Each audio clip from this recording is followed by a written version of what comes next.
Hey there, I see that you found our new podcast, and if you are here and listening, probably because you were Googling some sort of information regarding deafness and hearing loss, and you found us.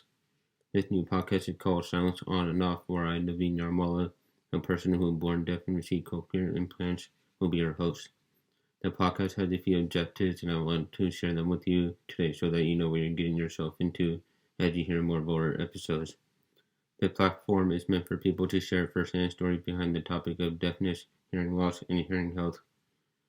So we will have a lot of different guests on the show to talk about the various topics revolving around these conversations. So when you join us for our podcast, it'll be mostly conversations with me, the host, and the people that we invite to talk about the world of cochlear implants, hearing aids, hearing health, navigating the world as a deaf person, and the overall topic of deaf culture. This is a safe space where we will explore and learn about all these things and answer your questions.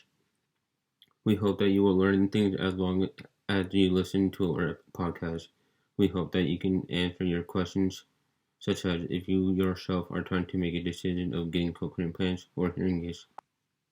We will invite doctors and audiologists onto the podcast and also welcome you to send questions to our email, which they will answer or I will answer.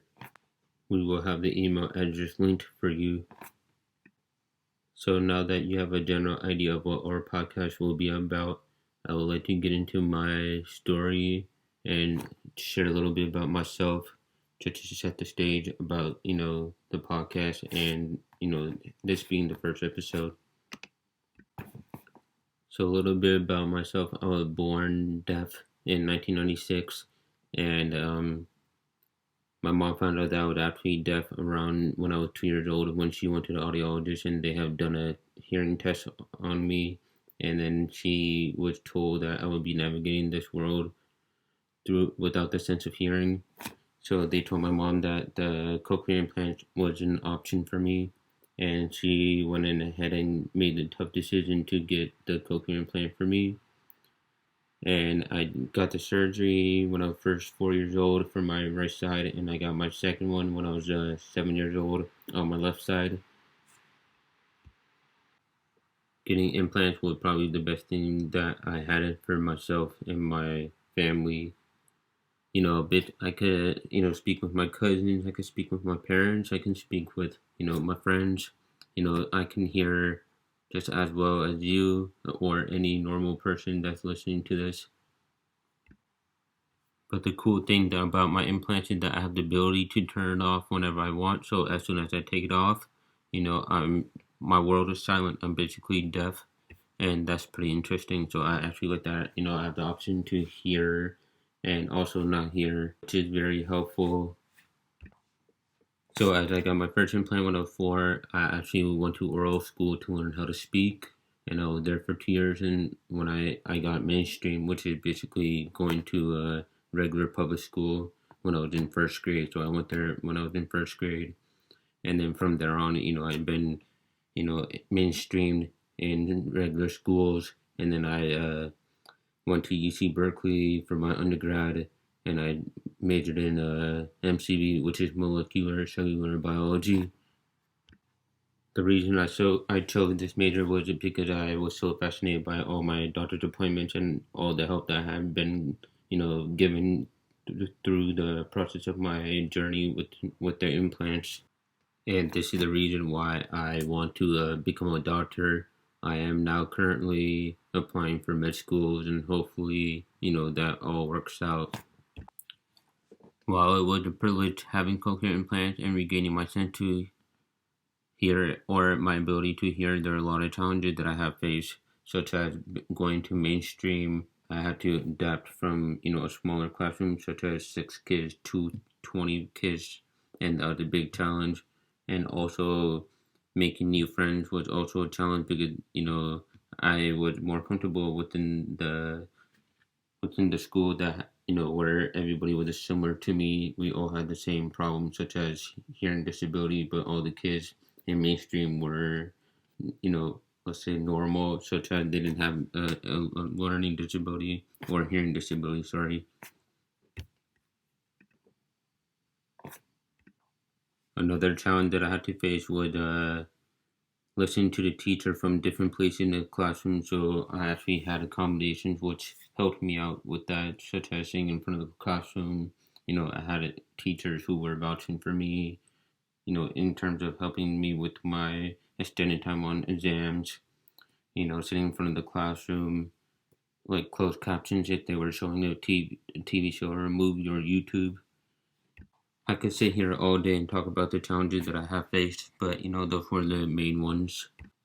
These challenges will always be there for anybody with a hearing disability, or even anybody in the world. But like for myself, the way I got through all these challenges was you just have to be confident in yourself, and make the best out of everything.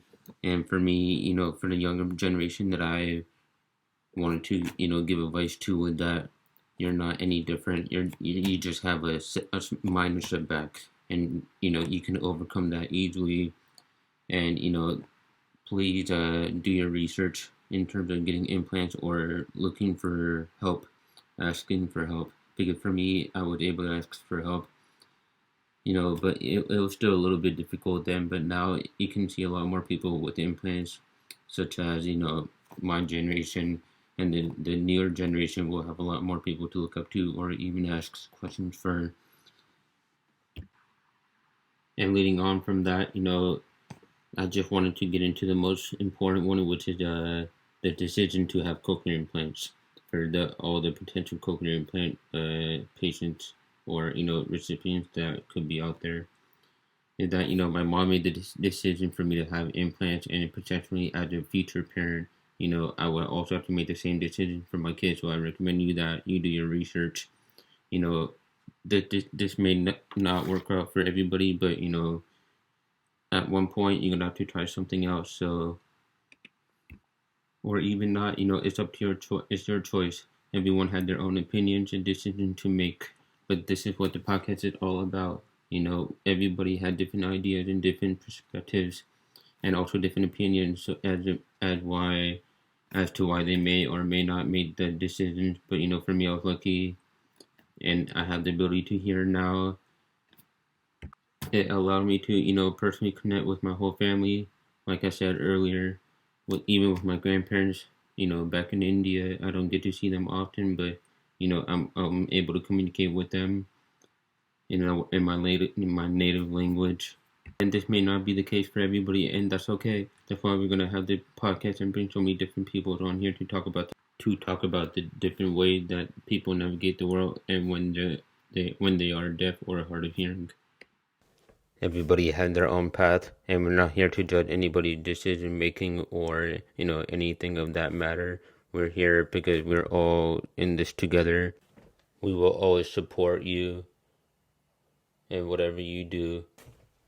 And if you have any questions, feel free to contact us through our email. And the last thing I'll leave you with is that to remind you again, this is a safe space where we will navigate this broad, complex topic through the lens of various people. Thank you for listening.